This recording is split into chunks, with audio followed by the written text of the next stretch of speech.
Reading, if I'm looking at this. Yeah. Which is, it's our language in the bill. Rewritten a little bit.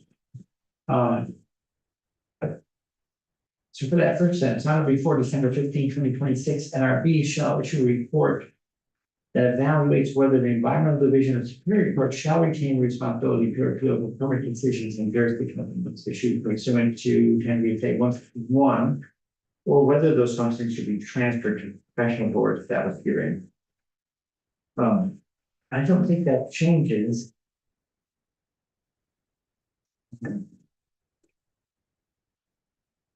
Other than, this cross reference maybe to, our language says language review board, this says, board established herein, but. To me, it's like that's the straight up question. It's more explicitly articulated whether to go or not. It does, yeah, so. I leave it to the committee, was that, it makes more explicit the notion that. Staff ED, and we're asking whether or not it should be. Okay, Man, I think that's what we've really been saying to us. There's a, I believe, based on what I've learned so far, it's a good idea to build it. But we're asking to have to study, and so it's like, okay. I'm open to learning more from the study group, but maybe you change my mind, or why don't you think, great, we're back to the beginning, that's what this is what is this. Term of fun.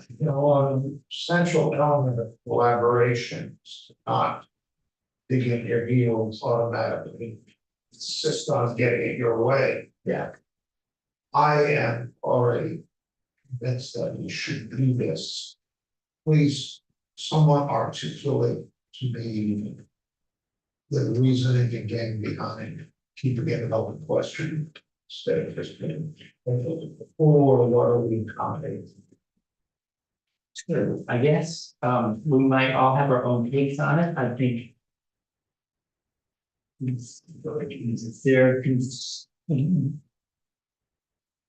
Practically speaking, that board is not yet established and ready to hear appeals. And won't be before 2027. For some people, going any change back to that board is. I just say they're vehemently opposed or something like that. From what I learned from that commission you were on and other readings since then, it does seem that the fact to go there, probably saying, okay, since we don't, because it's an object, a subject of controversy, why not have that study group help with a very helpful report this year for reconvening the appeals question. And therefore, since it's an open question, rather than lean the answer one way or the other, just acknowledge it. It's an environmental vision never. And the question is, would it be better to go? And Ms. Sullivan's language, because it recapitulates the current situation, which is that we're at the Environmental Division of Superior Court, and shall they retain their responsibility? It gives some people more comfort to see us acknowledging the current status quo, even as we ask questions about potentially moving over. And that's the way, if someone says, why bother to be this explicit about the Environmental Division being status quo? I say, okay, provides comfort, but yields nothing, well, and maybe a little more clarity, someone reading it and get it, like, I see where it is now, where you're thinking about the. So, Thank you for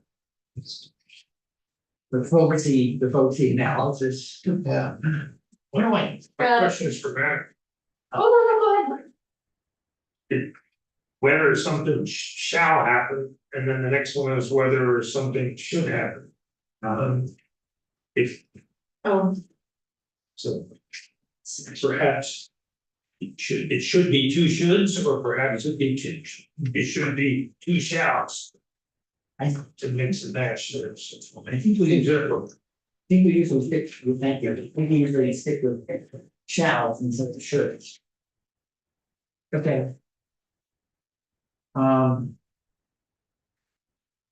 Then I would say, so that first sentence for myself, I marked mine up, is like, yes, okay, use that sentence. Then the next one that gets into the list, we actually edited that as a committee with Ellen, so I would leave that. Then jump down to the next lines in red, next whole sentence, the stakeholder group shall review the comparison of the prior and current appeals process that contained in the 2019 report of the Commission on Act 250. I don't know if that's the exact name of the thing. It had kind of a slightly peculiar name, the Act 250 Commission the next 50 years. But anyway, I think there was a lot of work done. It says, take a look at the homework already done. You participated in that. Senator Homework, that was a long process, like a year and a half, right? Start to finish. So that seems like it was. And it was a while ago. 2019 Yeah. already. Okay. Oh, we filed it for it. So you went before that even. Yeah. Time flies. The Act 250. Time warp. Okay, next sentence, in evaluating whether to retain, so here we are, we're saying it again. But it's necessary, but evaluating whether to retain adjudication, I think it would say at the environmental division superior. Move the board. The report, then I would just say the report shall. And that sets us up for. Recommend. Prepare all structure.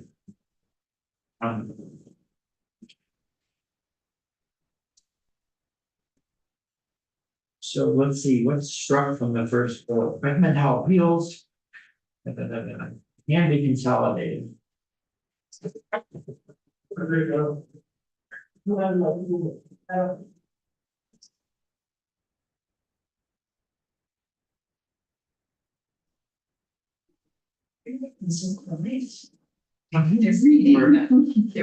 looking at both one. Okay.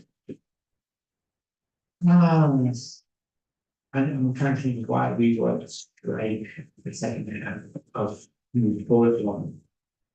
Yeah, please. If the idea there is that it was assuming that the board would be listening to appeals, so can the board in listening to appeals consolidate appeals, or should consolidation happen at the environmental division?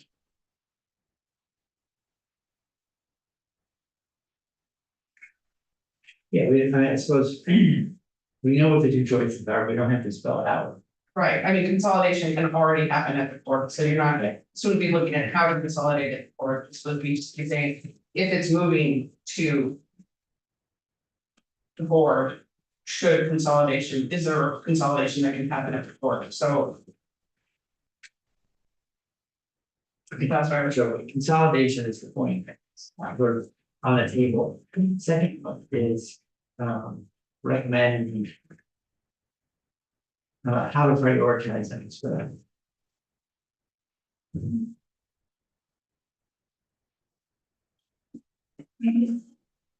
The only thing is it's now a little more directive, of course, now make recommendations, and we were originally talking about considering things.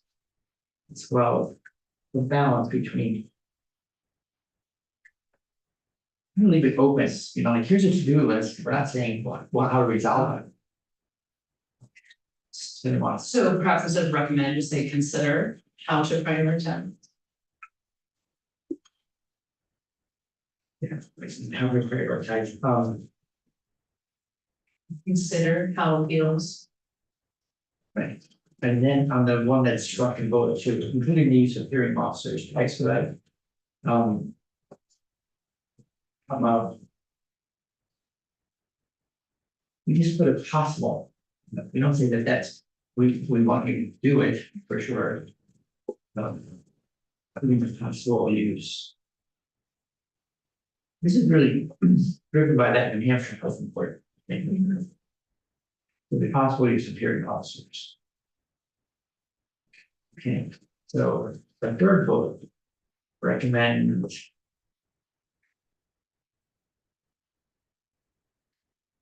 I don't know if appeals were moved forward. I understand, and I'm okay with the first sentence there. I'm not sure what the second sentence is actually saying.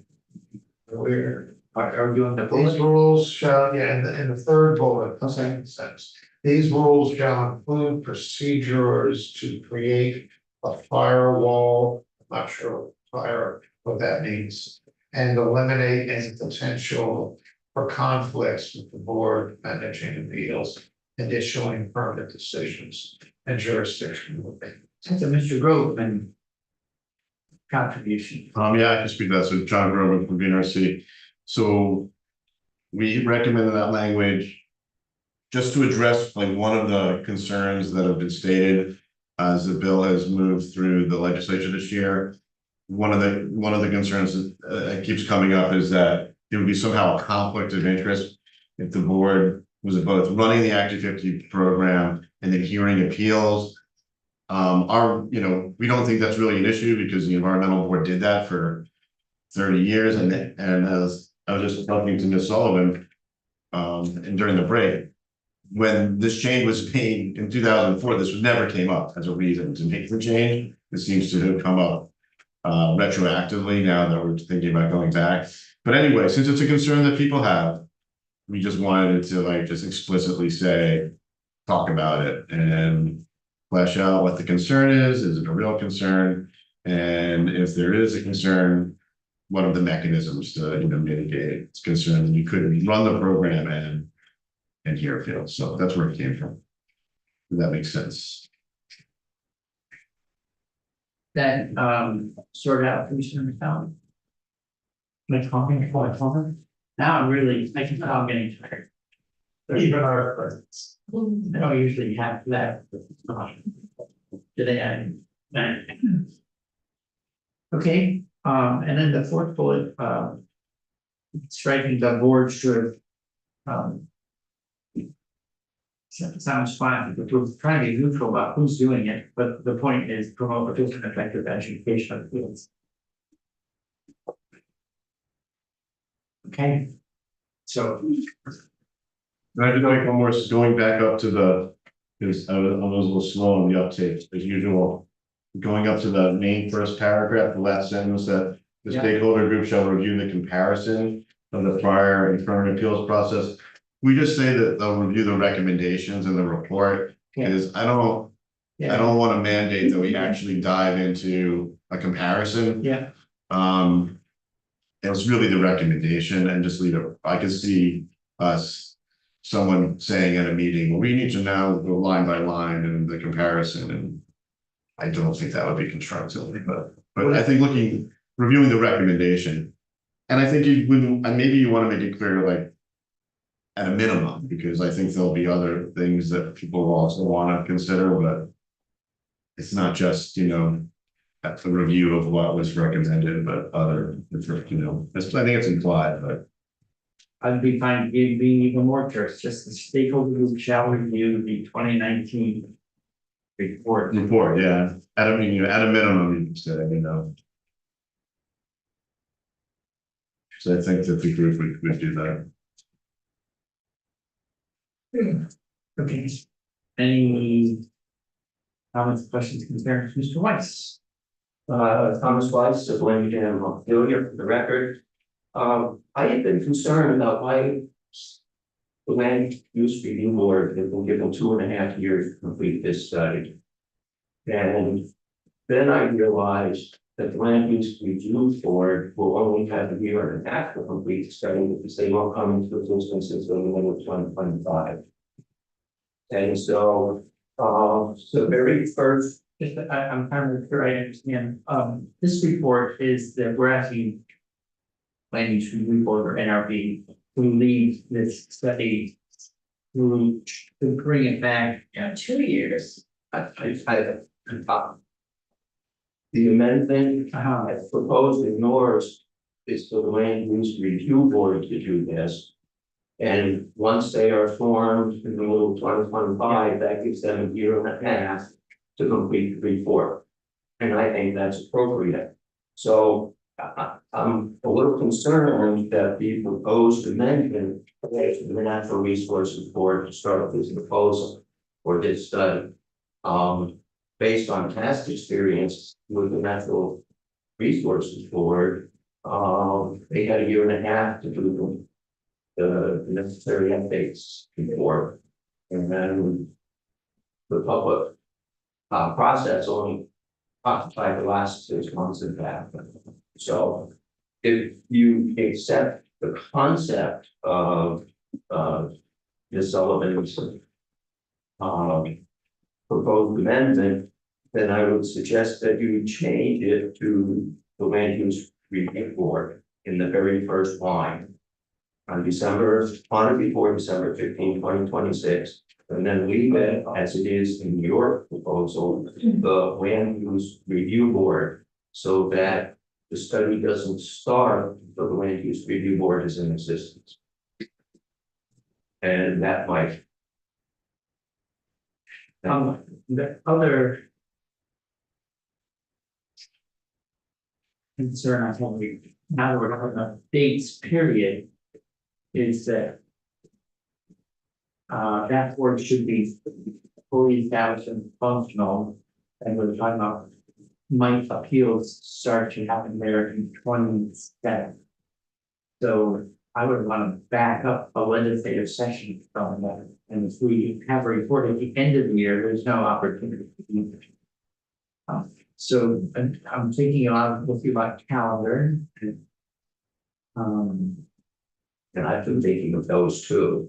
You're thinking, I was wondering why it was so long, okay, and for such a late date. well, I'm thinking about it coming from the other direction. If you want a legislative session to look at it, you would want a report in something like January 15, 26.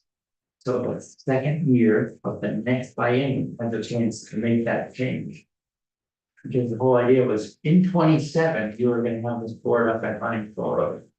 And that would be the place for which you might want to move over. So thank you for the question. I think the timing is on. Agreed. I didn't propose the timing, that was from Mr. Grover, so I amended. This was his amendment that I made to later. To be clear, We're not picking on any of this, like sometimes you. but I mean, what the date choice I mean, it was. feels like some people are being picked on, but Just saying, I can't speak to the date choice, Right. that part I was. when Mr. Grover wrote this, the idea was we were gonna study how to do this, and then so, you know, that was kind of the time I was affected by that. I don't really, I mean, I don't know, I really don't, I have to think about, I agree that you need the report before, so it could be reviewed before you would decide, you know, now whether and how to do this. So then, in addition to the sort of editorial things, which I think the content was the same over on Ms. Sullivan's ads, which I think we said okay to. Then one more edit is to move that December 15th date back to the other end of the year, say January 15th, 26. So people come back, you have a report to look at. In case they actually want to go ahead in 20 and start to do it in 27. That makes sense to people? Is there a timeline of when the tier 2 report and tier 3 report are going to be on? Good question. We have a lot of them. Yeah, it's Well, tier 3 is 2027 is the rulemaking needs to be filed, I think, in 26. And I don't know about the tier 2 report, I think, you know. So with that, one other Trying to move on, I personally need to stop by 11, that's where I'm on the floor at 1, and I'm gonna need to think up with Ellen on. The last couple of things we're talking about. And we have that little window. To. Dot i's and cross t's, so I think we're good there, something, wow. I have two things that we should revisit before we are done.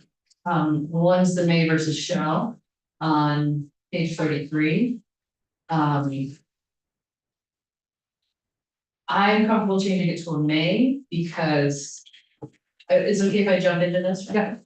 Particularly because, this is like, will we require that somebody that's in one of these exempted areas, are we requiring them to get a jurisdictional opinion? Because anybody can request a jurisdictional opinion, it doesn't have to be the applicant necessarily, like, so if some project started to move forward. And somebody is like, I think you are doing this in the wrong spot, you know, they can request a jurisdictional opinion, like it's open to anyone. So I'm comfortable making that a may, knowing that there is recourse for anybody. And that's, if somebody chooses to not get one, then that's their own risk. Right.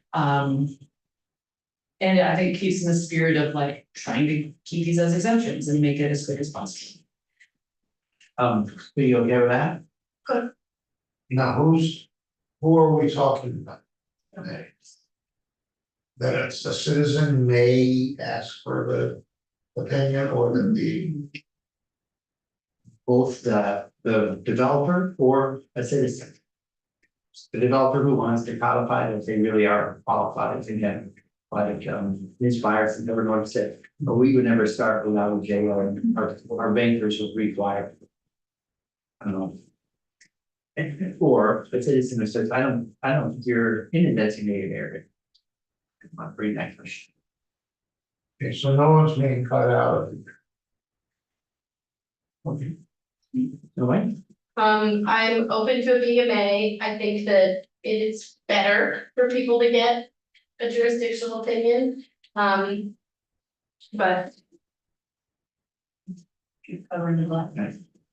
I would just put that out there. Sure, I mean, it seems a little bit risky not to get one if you're a Yeah. developer, but I suppose if people want to proceed with that one. They're choosing their own adventure. Okay, And then Mr. Weiss, at this point, Yes, if there is no jurisdictional opinion and a permit is not needed, there is no way for anybody to determine that this project is happening through the Act 250 process. you mean like monitoring activity? Right, because really the only way someone would find out about it would be following the zoning provision. Right, that's about the only place I can think of that an interested person would be able to find out about it. So I was just reading in the chat. I disagree. I think we should change this. Well, now that's, what would happen? I mean, sorry, just to make sure before we get stuck on that. Qualm, if you are interested in monitoring activity in your town, the people I know. Anecdotal, who are interested in such things, monitor permits issued by PRVs and zoning board. Yeah, I'm thinking, so what happens if the developer decides not to ask for an opinion? And Mr. and just goes ahead and starts construction. And then someone says, hey, wait a minute, look, they're not supposed to be doing that. And then you have it. And now the developer can say, hey, look, already started, I got $500,000 invested in this, what are we doing? They could be ordered, if it goes badly, right, they could be ordered to take it down. That's the risk. That happens all the time. The number of things that are up that were in error are still up by huge percentage. Being a fait accompli, is powerful.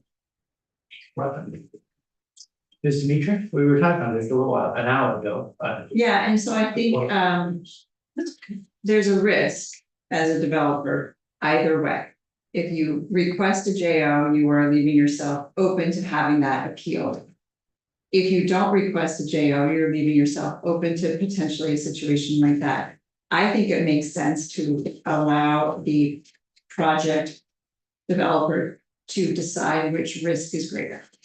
And to make that decision, and therefore, I think the may make sense, especially when you look at the huge array of projects that now would need to get a JO, because your language is not only permits for new construction, but amendments. So you are pulling in a large swath of projects that would now be required to get a JO. And so I think allowing the particular project person to assume that risk makes sense. People will still know about these projects because municipal permits require a publicly visible posting on the properties. So there is signs that are posted, so you as a neighbor, someone in the neighborhood will see what's happening. That is compelling. okay, I'm ready to stick with a May. But again, I reiterate my point, if I was a developer, I would get a JO. Okay, so, no, Someone take those signs down. Unless maybe you're just building 2 units. Still, I would get one, because I love Act 350. I feel it's necessary for the process. And it would make the last. Yes. right, and just so the people know what's the universe of exemption we're talking about, so. In line 12, BB refers to ADU. CC refers to commercial conversion. It's commercial space to housing. And DD refer to housing developed in expanded designated areas. Oh. What's that universe? That's the bigger universe. Okay. Right. With that, there's no further discussion. I go back to the 3% 25 questions floated in the wings for a while on our punch list. Yes, so this is, section. In the underlying bill, it is section 58, so I don't believe that it shows up in this amendment yet. But right now, this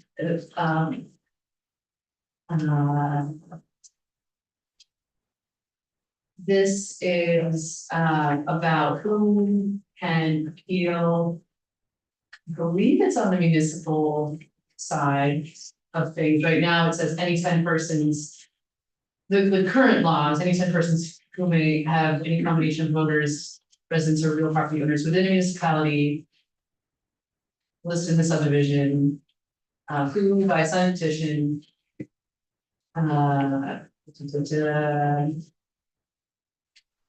Basically can, kind of, and then what we passed said a minimum of 3% rounded up to the nearest whole person. The most recent US Census Bureau population estimate of the municipality. That may or may not have participated in proceedings, or any 25 persons. And there is no qualifier as to which standard you have to use. I think that is as it is unclear, and so it actually doesn't. But we leaving it as it is, I think, is an open invitation to a lawsuit, because if municipality chooses one standard and somebody doesn't like the project, they will just say that you should have used the other standard. And that, I think the ambiguity of it is not helpful. So I would propose that we simply make it 25 people. This is clear. The other thing we discussed was 3% of the population in Burlington, something like 1,200 people. A significant that's a significant lift in terms of going out and getting petitions done. And we were just talking in the last day about environmental justice provisions, and the thought occurred to me like. Getting 1,200 names on a petition requires a fair amount of labor and time, and if, for,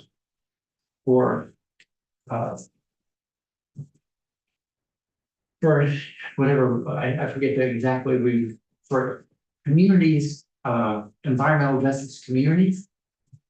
Basically, in a simpler way of saying it, people who are poor and working harder have less time, it's gonna be harder to go out and get. They might have perhaps the time, they may be working multiple jobs. Now you've created a barrier, like, you gotta go get 1,200 signatures. I feel like there could be it may have a different impact on those who are poor and working harder than those who have more time. They don't have more money to work in. So, I would want to have that unintended consequence. I don't know if that's. Present language is a number or a percentage, right? When you say present language, you mean what we passed? Yeah, Yes, it's a number or a percentage. It doesn't give any guidance as to which of those standards we ought to use. And this is replacing 10 persons. just suggesting just a number. It's just What's the exact number? 25. 25 was what's in it. We had the percentage for 25. Yeah. But I thought the purpose of the percentage was in the situation that there were smaller towns that had less than 25, like, wasn't the example to me? Victory. Yeah, so isn't it? That we. But you're concerned that a bigger community will say no and then 3%, not, okay. Can we say whichever is smaller instead? Could we just change, because I thought the point was that we didn't want communities that are so small that 25 is a larger percentage. Well, I think that depending on who you talk to, it cuts both ways. You want to push the threshold up so it's not so easy to appeal. Some people will say, well, don't make that, it's so hard to get over the threshold. Now Victory has a hard time doing it because more than a third of the people in town sign up. Yeah. Petition. So could we put it, so what was your language to just make it I 25? was gonna make it 25, but I'm open to just anything that's clearer. Like, Yeah. if we said whichever is lower, then that would mean that in a town like Victory, you don't have to get 10 people, you get fewer than 10 people. Oh, And it means that in a town like Montpelier, you need like 120 people. So, I think that I respect I don't think there's any right answer for us in this situation. I don't think there's any clear, but I like to lean on the side of clarity and. I'm open to just saying 25 rather than 3%. In Hartford in particular, we went to court over a similar situation around petitions for calling on a select board. Because Hartford is 10,000 people and it was a percentage of voting folks. And it wasn't clear, is it all voting people who could, or is it all people? So these things do come up in court, and I think that's a greater risk than it's worth taking. So I'm open to just saying 25 and sorry, Victory. well, and what that would mean is that, sorry, that it would be harder to appeal in Victory. And I think a town that small probably has series of anomalies. Constantly, you know, I mean, this, who does the select board talk to? That's how it is. Yeah, it's themselves and their Yeah, who are the townspeople and who are? It is literally Bucky and I. Town where you have like 5 positions that are held by 2 people. Yeah, I mean, and then there actually are such things. Yeah. Okay. So for the moment, I think then we'll just start with that section. We'll start with any 25 person, although it is qualified, who may be any combination of voters, residents, or real property owners within a municipality listed in subdivision 2 of the section, who by signed petition to the appropriate municipal panel So we're just changing the threshold. It used to be 10. But never mind. Okay, right. Just wanted to be clear, good to go? Alright, And it's 11:01. alright, so I'm gonna say. I'm putting that down as the last mark for the moment. And. I'm going to find counsel and communicate the last things we did. And we are